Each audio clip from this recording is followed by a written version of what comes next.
मैं पुनः विजयी हुआ पार्वती, तुम हार गई। प्रभु, इस खेल की रचना तो आप ही ने की है। हर हर महादेव।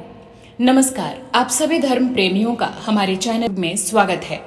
महाशिवरात्रि का दिन देवी पार्वती और भगवान भोलेनाथ का जन्म जन्मांतर का साथ और प्रेम का प्रमाण है। देवी पार्वती के सदियों प्रतीक्षा और कठोर तप करने के बाद फाल्गुन मास के कृष्ण पक्ष की चतुर्दशी के दिन भगवान शिव को पति के रूप में पाया था। भगवान शिव के अलावा माता पार्वती ने कभी कुछ और नहीं चाहा। किंतु क्या आप जानते हैं कि भगवान शिव से अगाध प्रेम करने वाली देवी पार्वती ने अपने प्रिय पति भगवान शिव को क्रोधित होकर एक बार श्राप तक दे दिया। इतना ही नहीं, माता पार्वती ने भगवान शिव के पुत्र और उनके भक्त तक को भी श्राप दे दिया। क्यों दिया माता पार्वती ने श्राप? क्या थी पूरी कहानी? उसे जानने के लिए आप बने रहिए हमारे साथ। आप देख रहे हैं धर्म रेखा। पौराणिक कथा के अनुसार एक बार देवी पार्वती ने महादेव के समक्ष चौसर खेलने की इच्छा प्रकट की। भोलेनाथ ने देवी के इस प्रस्ताव को स्वीकार कर लिया और चौसर का खेल शुरू हुआ। हर चाल में देवी पार्वती भगवान भोलेनाथ को मात दे रही थीं और उस खेल में भगवान शिव अपना सब कुछ माता पार्वती के हाथों हारने के बाद पत्तों के वस्त्र पहनकर गंगा के तट पर चले जाते हैं। माता पार्वती ये देखकर चिंतित हो उठी। जब ये बात कार्तिकेय को पता चली तो वो माता पार्वती से भगवान शिव की समस्त वस्तुएं वापस लेने पहुंच गए, लेकिन देवी ने खेल के नियमानुसार भगवान शिव की उन वस्तुओं को देने से इनकार कर दिया। तब एक बार फिर से देवी पार्वती और कार्तिकेय जी के बीच चौसर का खेल शुरू हुआ, जिसमें माता पार्वती हार गईं और कार्तिकेय जी भगवान शंकर का सारा सामान लेकर वापस चले गए।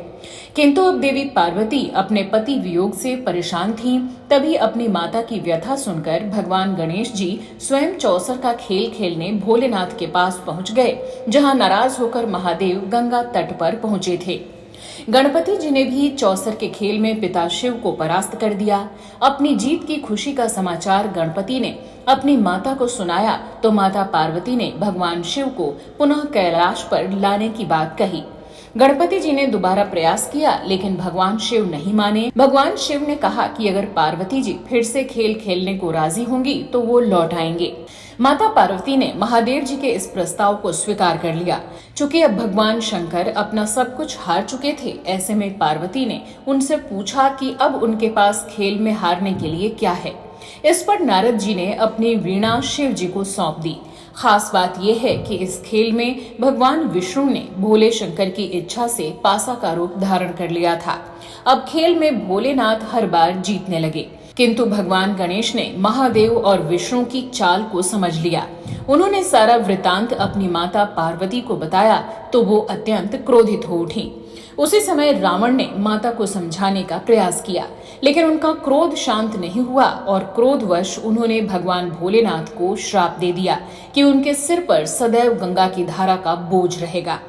वहीं इस खेल में शिव का साथ देने पर रावण को भी श्राप दिया कि एक दिन भगवान विष्णु ही उसका अंत करेंगे। आपको यह कथा कैसी लगी? कमेंट बॉक्स में लिखकर अवश्य बताइएगा। हर हर महादेव।